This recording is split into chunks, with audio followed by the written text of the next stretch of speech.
Itigil na natin yung mga lighter na yan.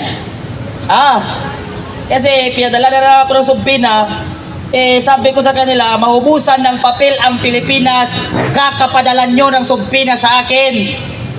Kasi kahit 100 truck pa ang yatid yung Subpina sa bahay ko, hindi ako mapipigilan magsalita ng mga punyetang magnanakaw ng mga politiko na yan.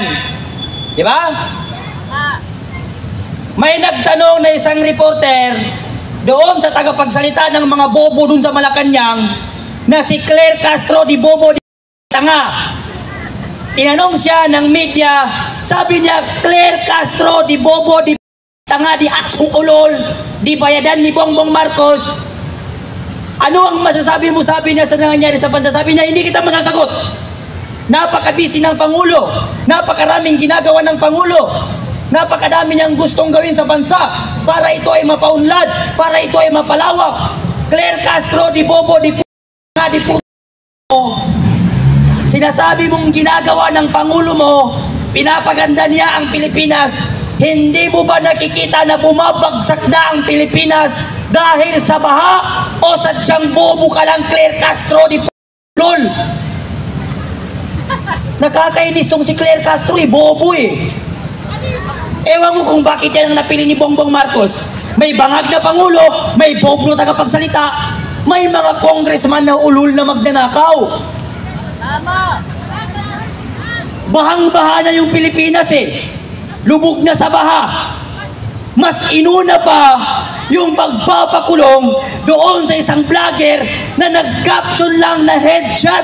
Tapos yung congressman na bilyones, trilyones ang ninakaw sa bansa, hindi maipakulong ng putang inang gobyerno na ito. Nag-caption lang headshot. Tapos may araw na red, huli kaagad, walang investigasyon. Pero si Zaldico na mukhang na magnanakaw, si Martin Romualdez na mukhang na magnanakaw, hindi na ipakulong. Ilang buwan na ang lumipas itong investigasyon ng mga bobong kongresista sa House of Buaya, wala pa rin nakukulong. Natatakot silang ipatawag kasi pag pinatawag nila yung pinakamalaking buhaya, pati sila mawawalan ng sahod. Ngayon, pinadalan pa ako ng Subpina.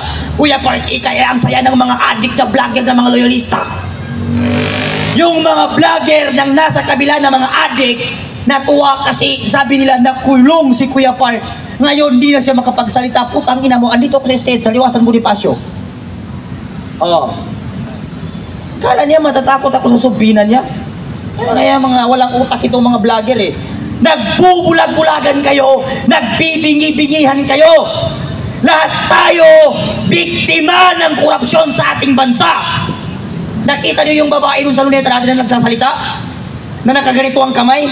Nangitim na ang kilikili. Kasi kahit pambili ng tawas, ninakaw ng mga kongresista.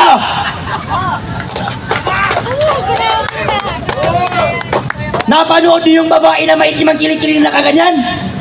Kahit pangbili niya ng tawas, ninakaw ng mga politiko.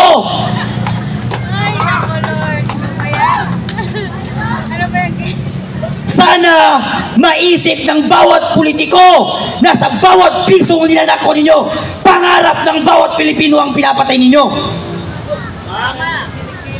Habang ang mga estudyante naglalakad sa eskwelahan, lumulusong sa baha, walang pambili ng uniform, walang pambili ng sapatos.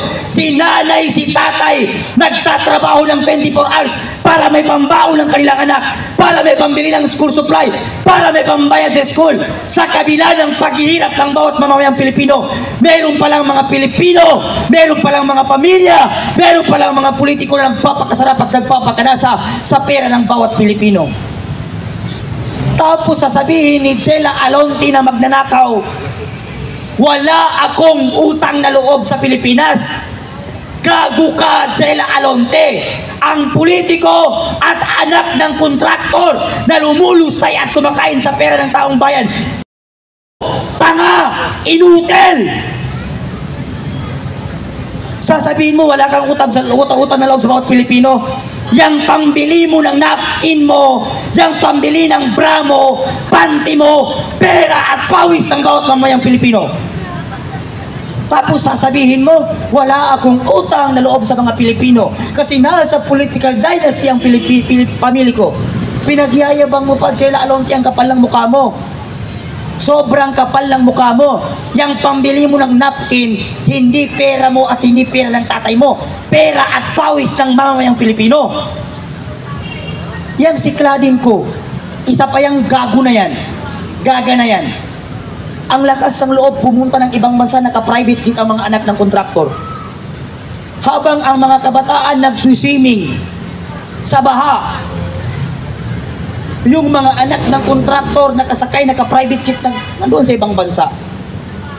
Ngayon, ahayaan ba natin na dumating ang December na ito na gamitin ng mga politiko at anak ng mga kontraktor sa selebrasyon, sa bakasyon nila, pambili ng ligaro ay pera at pawis ng bawat mamamayang Pilipino?